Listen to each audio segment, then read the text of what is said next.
Buenas tardes, mi nombre es Ana Galvez. En esta oportunidad daré un breve análisis de los incrementos del salario mínimo en Venezuela. El salario en Venezuela en estos momentos es uno de los más bajos del mundo. Las causas de este fenómeno son diversas y constituyen un cúmulo de factores que han interactuado entre sí durante varios años. Una reducción de la oferta de bienes, escasez, controles de precio, emisión de dinero inorgánico e hiperinflación son algunas de las aristas de este proceso de pauperización que afrontan las familias trabajadoras del país. Tras la inflación y otros problemas económicos, en 1998 se introdujo un nuevo cono monetario que constaba con monedas de 10, 20, 50, 100 y 200 bolívares. Estos mismos billetes fueron impresos nuevamente en 1999, cuando el nombre del país cambió de República de Venezuela a República Bolivariana de Venezuela y debía ser incluido en el papel moneda. Es así como en 1999 fue un año en el que el cono monetario fue renovado. Se estrenaba en la economía y el sueldo mínimo fue oficializado en 120.000 bolívares, según la Gaceta Oficial número 36.900 en el 2000. El salario fue fijado en 144.000 bolívares y a un año más tarde, en el 2001, en 158.400 bolívares, tal como lo señala la Gaceta Oficial número 37.250. En los últimos años se ha producido una cadena incontenible de deterioro del poder adquisitivo del bolívar, en la cual marcha paralelamente con sus devastadores efectos de inflación y de devaluación, impulsando a la administración pública a decretar aumentos impulsivos del salario mínimo. En cuanto al salario mínimo, cabe destacar que tanto en las novedosas Constitución de la República Bolivariana de Venezuela de 1999 como en la Ley Orgánica del Trabajador vigente, la LOT del 2012, se establecen mecanismos específicos para la fijación de un salario mínimo vital y un salario suficiente. En conformidad con dicha perspectiva, el Estado se obliga a garantizar este derecho utilizando dos normas de la Ley Orgánica del Trabajo, la Ley Orgánica de los Trabajadores y Trabajadoras. Elevar el salario mínimo es una política pública de doble filo. Por un lado, podría tener consecuencias claramente positivas para quienes ganan menos, pero también podría tener consecuencias negativas, aunque no necesariamente. Los impactos de elevar el salario mínimo en términos de inflación y desempleo dependen en una buena medida del funcionamiento del mercado laboral y del grado del aumento. Puede decirse que la fijación por el presidente de la República se ha convertido en un elemento bastante común del sistema económico venezolano, pero se haya convertido en una política retirada implica que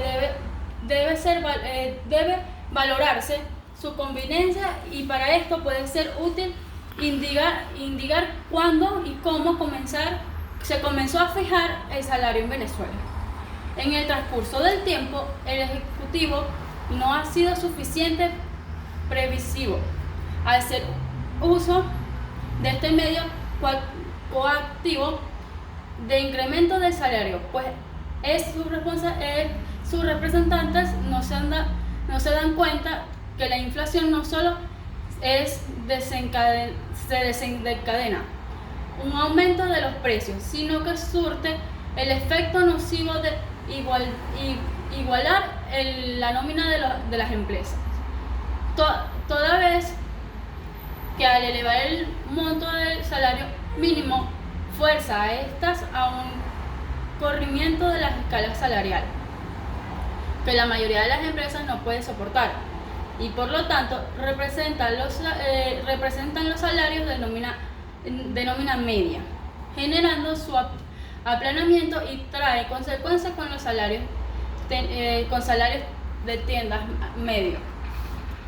Aun cuando la facultad de incrementar el salario estaba consagrada en la LOT desde 1936, solo puntualmente el Ejecutivo hizo uso de esta atribución luego del Viernes Negro, fecha de inicio del periodo, sosteniendo de inflación de 2 dígitos que en los 2 últimos años alcanzó los 3 dígitos. Desde la década de los 90 en Venezuela se produjo la apertura económica basada en lo que hoy se denomina modelo neoliberal. Socialmente fue el periodo más convulso de la historia recientemente de la República y al cual se le opondrá en la década siguiente un modelo de aparente signo contrario, pero con consecuencias similares. Lamentablemente, social y económicamente el país sigue sumergido en la pobreza, la desigualdad de clases, la improductividad, la dependencia petrolera y externa. Además, problemas como la centralización y la concentración de la población se han agudizado. Venezuela padece desde hace años una hiperinflación que ha impactado el poder adquisitivo del pueblo venezolano. Relación ingreso-calidad de vida. Fijar el salario mínimo busca garantizar que los trabajadores formales de la economía tengan un ingreso mínimo mensual, que en teoría cubran sus necesidades básicas y las de su familia. Sin embargo, el mercado laboral de cada sector productivo tiene ofertas y demandas de mano de obra distintas, por lo que el salario de equilibrio de cada mercado es cada vez diferente. El salario mínimo se ha convertido en un elemento importante de la defensa del poder adquisitivo de los trabajadores menos favorecidos. Mientras dicho salario no permita cubrir la canasta alimenticia familiar y mucho menos la básica, representa una carga sustancial para las empresas del mercado formal. Es irónico que el salario mínimo, que en teoría va dirigido a poder proteger la capacidad de compra del venezolano, en realidad se convierte en una traba para hacer negocios formales. Disminuye la oferta de empleo con calidad y genera incentivos que los trabajadores formales buscan para mejorar el sueldo en el mercado informal. Ante esta situación, millones de venezolanos dependen del esquema gubernamental de distribución de alimentos subsidiados. Los retrasos en las entregas de esta comida han provocado numerosas protestas espontáneas en las zonas populares del país. Esta explosión de masa monetaria en circulación, sumada a la reducción de los bienes del mercado que ha traído la caída de la producción, provoca un desequilibrio entre la abundancia del dinero nominal y la escasez del producto, que ejerce presión sobre los precios y destruye el poder de compra de los ciudadanos. Relación ingreso-economía nacional. Para Venezuela, que ya parece haber perdido la lucha para controlar la inflación, incrementa el salario mínimo puede tener el efecto contrario al deseado, pues en lugar de permitir que las personas accedan a bienes, se puede terminar incrementando los precios de estos. Incluso en una economía estatalizada como la venezolana, el objetivo de las empresas que producen bienes de consumo es generar renta, de forma que puedan continuar en el mercado, remunerar sus empleados. Para ello, un aumento del 103% en el salario mínimo significa un aumento igual en el precio que pagan por su mano de obra. Lo que esto significa es que si continúan vendiendo sus productos al mismo precio, sus ganancias disminuirán proporcionalmente al incremento en el gasto de los salarios. Para las empresas que deban mantener a flote en un país que ya está en escasez de varios productos, la única solución que les permite sobrevivir sería aumentar el precio de venta de la producción de estos. Lo nuevo aminoraría el poder adquisitivo de los venezolanos e inevitablemente va a profundizar la crisis. El salario real en un país como Venezuela, después de una tasa de cambio es la variable económica más importante. El tamaño del mercado nacional depende en buena medida de su comportamiento. La demanda agravada, valor monetario de los bienes y servicios que se adquieren a un nivel de precios dados, contraído tan abruptamente por el descenso de los salarios. La existencia de millones de empresas y también existe lo que es el éxodo que estamos sufriendo, sobre todo en los jóvenes y los profesionales. Encuentran en los archis deprimidos de los salarios una de las más poderosas razones explicativas. Quizás donde la caída vertical del salario real golpea con más fiereza es la incapacidad de garantizar la adquisición de los alimentos que permita desarrollar físico adecuado a los niños, jóvenes y adultos. Relación ingreso América Latina. En primer lugar, hay que tener en cuenta que en la mayoría de las economías del mundo, el ajuste del salario mínimo se hace de acuerdo a la cifra de inflación ideal. Los salarios, y en especial el salario mínimo, deben incrementar al menos por el mismo porcentaje de la inflación. De esta forma, el aumento generalizado de los precios que generaría la inflación se va contrastando por un aumento equivalente a los salarios. Esto significa que a pesar de los bienes son más caros, las personas pueden continuar consumiendo de ellos. El problema con un aumento del 103% en Venezuela es que ni siquiera se acerca a la astronomía de la cifra de inflación que maneja la economía del país. Según reportes de mediados de junio confirmados por el Parlamento del país, esta inflación ahora alcanza el 24.571%. Por esta razón, a pesar de este incremento del salario mínimo, suena exagerado. En realidad no representa mayor ganancia para el venezolano promedio. Esto debido a que hasta los bienes más básicos se encuentran muy fuera del alcance a causa del efecto de la inflación de los precios. Esta realidad obliga a que la recuperación del poder adquisitivo de los trabajadores pase a ser una prioridad en materia económica y lejos de perjudicar a los empleados, son los más beneficios, ya que así podrán vender sus productos, lo cual ahora les resulta sumamente difícil dada la contracción del consumo y la producción que atraviesa el país.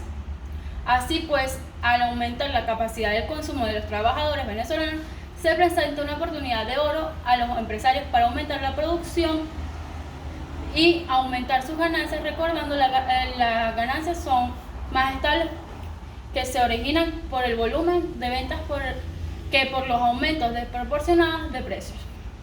Esto es así porque las ganancias derivadas de los aumentos de precios tienen un límite y esta es la capacidad de compra de la producción, siendo la verdadera causa del cierre de muchas empresas que no tienen a quién vender de su producción.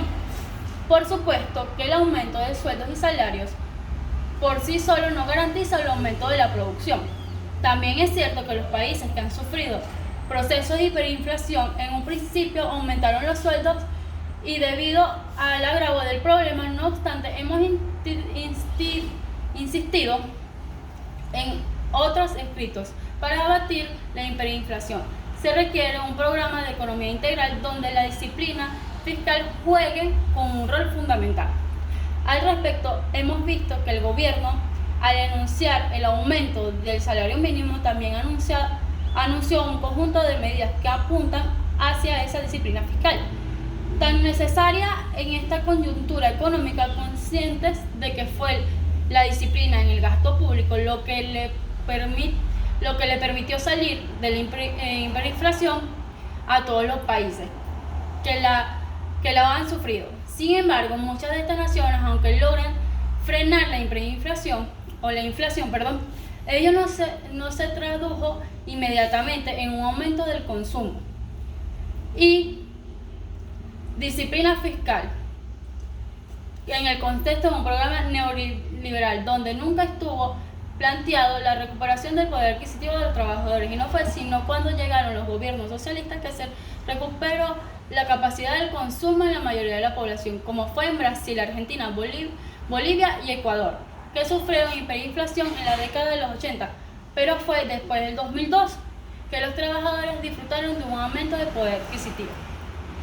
La hiperinflación en Venezuela obedece a los múltiples factores, donde destacan dos de ellos que con su peso específico considerable: la emisión de dinero inorgánico y la guerra económica.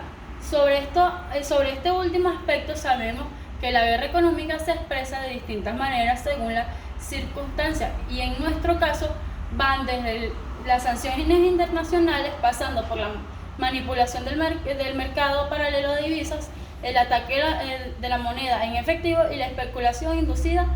Este término se refiere a un tipo de especulación que no se justifica en el principio de la racionalidad económica, donde muchos empresarios aumentan el precio más allá de las ganancias normales, acorde a la estructura de costos, porque tienen incertidumbre sobre los nuevos costos al reponer el inventario. La especulación inducida obedece a las razones políticas, no económicas. Pero hemos explicado en otras ocasiones cómo el mejor escudo contra la guerra económica es una buena, coherente política económica. O dicho de otra forma, los problemas económicos se resuelven con medidas económicas, no con medidas políticas. Las guerras económicas imperiales